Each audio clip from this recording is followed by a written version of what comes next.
All right, so get today's deep dive. It's all about kingdoms. Kingdoms. Yeah, but hold on. We're not talking like Game of Thrones here. We're going to be cracking open Allan Kardec's The Gospel According to the Spirit Okay. to see what kingdom meant to 19th century France and what it meant to Jesus. Interesting. Yeah, right. Because, like, picture this. You've got France empires falling apart, everyone obsessed with power. Then you have Jesus strolling in with a message that basically turns that whole idea of power on its head. Kardec starts things off with this really bold statement from Jesus to Pontius Pilate. My kingdom is not of this world. Wow. Yeah, that's quite a statement. Especially when you think about the context. I mean, here's Jesus standing before the Roman governor, the guy with all the worldly authority, and he's basically saying, your power, not my concern. He's establishing a spiritual kingship. That operates on a totally different level. So no castles or armies then. What is this spiritual kingdom that Jesus is talking about? Well, according to Kardec, Jesus was primarily focused on the afterlife, which back then wasn't something most Jewish people really understood.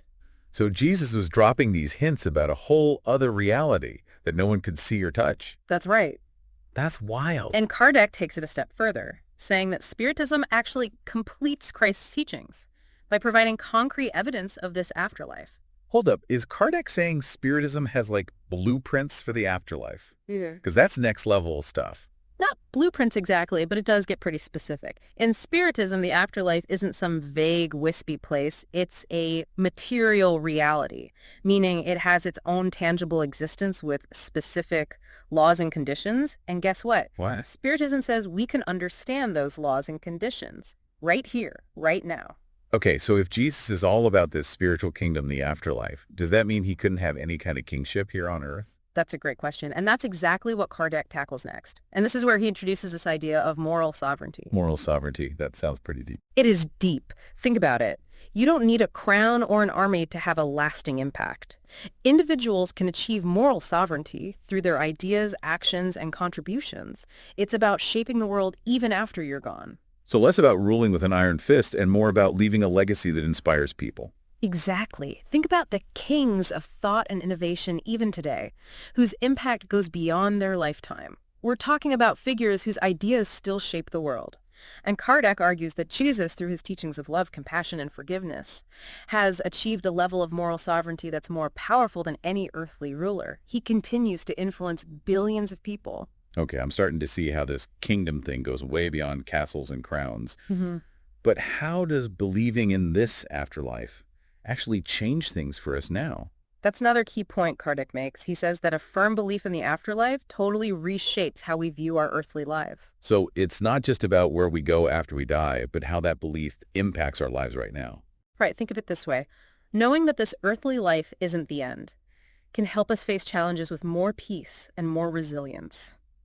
Kardec says it lessens the sting of suffering because we understand that our struggles are temporary. You know, like realizing you're just visiting a tourist trap. You don't sweat the small stuff because you know you're heading home soon. You're focused on the bigger journey. Exactly. But on the flip side, Kardec suggests that without belief in the future, life can become all-consuming. Every setback feels huge because this is all there is.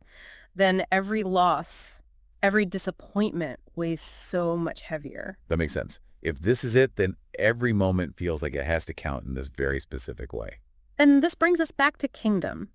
Kardec believes Jesus is inviting us to prioritize the kingdom within, that spiritual space of growth and understanding, over the fleeting kingdoms of the material world. Oh, so cultivate that inner peace and purpose regardless of what's going on around us. Precisely. And to illustrate this point, Kardec shares a fascinating story. The testimony of a queen. Ooh, a queen. This is about to get interesting. He quotes a spirit who claims to be a former queen of France. This is someone who during her earthly life was surrounded by wealth and power. And what she says from the spirit world is pretty eye-opening. Okay, so we're getting a royal perspective on the afterlife. I'm all ears. This queen describes a profound shift in perspective after death. So she's saying that what seemed important in her earthly life, all that power and wealth, lost its meaning when she crossed over. Exactly. She realized the true nature of her earthly pursuits, the ambitions, the power struggles, and how they ultimately held little value in the grand scheme of things. Wow, that's a serious wake-up call coming from someone who literally sat on a throne. Really drives home the idea that worldly power is temporary. What else does she say? Well, this queen goes on to emphasize the importance of compassion. She urges us to consider how our actions here on earth contribute to our own heavenly home. So it's not just about believing in the afterlife, but about living in a way that reflects those spiritual values. Precisely. Yeah. And her testimony raises an interesting question. If earthly power isn't the real measure of a kingdom, then what is? What would a kingdom built on love and compassion actually look like? That's a big question. And one I think we need to unpack a bit further. Stick with us because we'll be diving deeper into that right after. Well, we don't have a break, so just keep listening. That queen's story really makes you think. Imagine if someone who had all the worldly power imaginable could realize it was ultimately meaningless. What does that say about the things we chase after in our own lives? It's a powerful example of how our perspective can shift.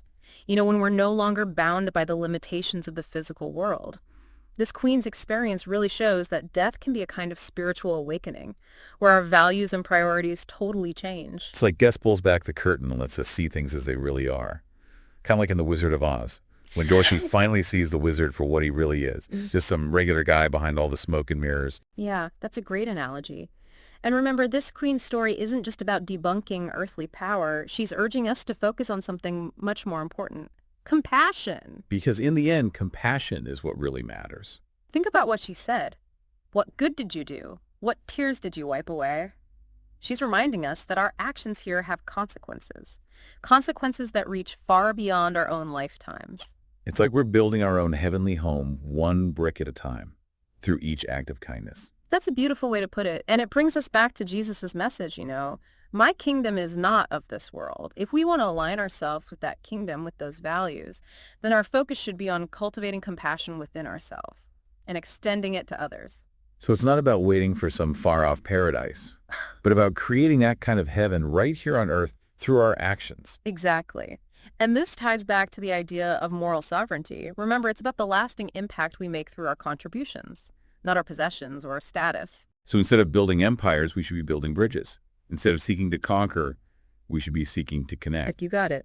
I think that's the heart of both Jesus' message and Kardec's interpretation. It's about recognizing that true power lies in love, compassion, and service to others. That's a powerful shift in perspective, moving away from this ego-driven pursuit of power and embracing a more heart-centered way of living. And it's a journey that begins within each of us.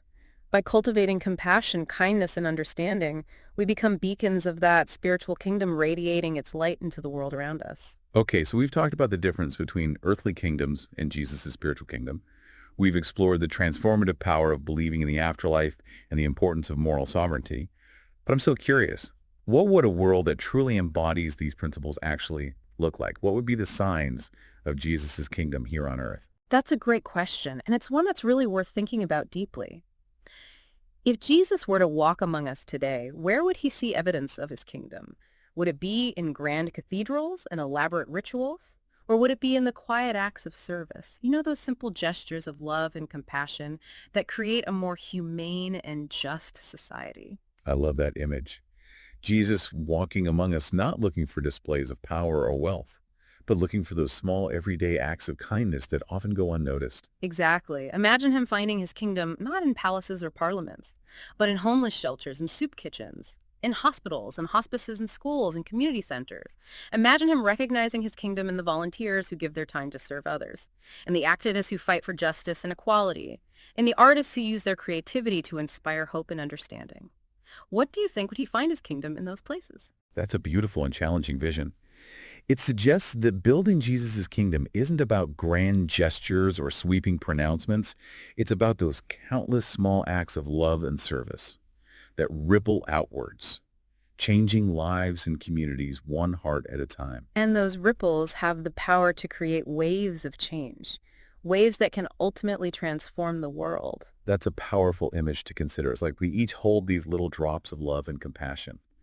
And when we share them freely, they have the potential to create an ocean of change. Exactly. And I believe that's the essence of building Jesus' kingdom, not through domination or control, but through the boundless power of love.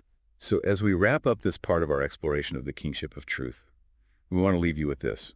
What kind of ripples are you creating in the world? Where do you see evidence of Jesus' kingdom taking root? And how can you contribute to its growth? One act of love, one gesture of compassion at a time.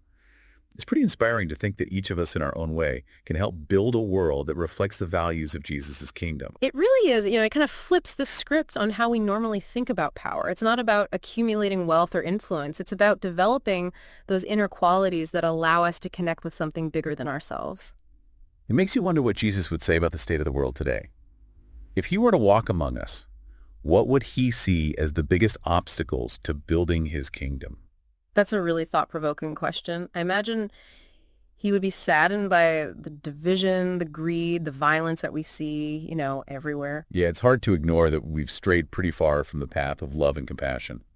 But I also think he would be encouraged by all the individuals and organizations out there who are working so hard to create a more just and equitable world. Absolutely. Even in the darkest times, the spirit of service and selflessness is alive and well.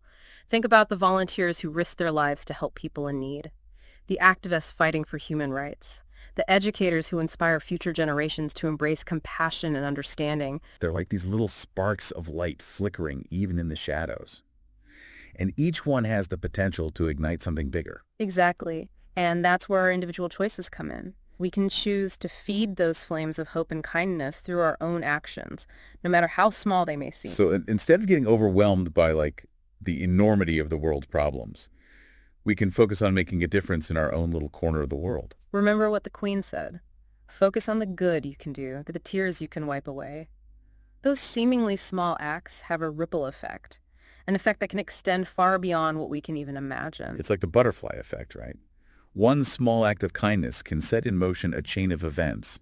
That ultimately leads to positive change. Exactly. And when we align our actions with the values of love, compassion, and service, we become part of something much bigger than ourselves. We become part of this tapestry of Jesus' kingdom, a kingdom woven together by countless acts of kindness and love. So it's not about waiting for some big sweeping change to happen. It's about realizing that each of us has the power to create change one heart at a time. That's the beauty of Kardec's interpretation of Jesus' message. It empowers us to actively participate in building a more just and loving world, not by wielding earthly power, but by embodying the spiritual power of compassion and service. As we wrap up our deep dive into the kingship of truth, we want to leave you with this challenge. How will you embody those values in your own life? What small acts of kindness can you weave into your day? And how can you contribute to building a world where love, compassion, and service are the guiding principles? Remember, the kingdom of truth isn't some distant utopia. It's a reality we create together, one loving act, one compassionate gesture, one selfless choice at a time. Thanks for joining us on this deep dive, everyone. Until next time, keep seeking, keep questioning, and keep building that kingdom one heart at a time.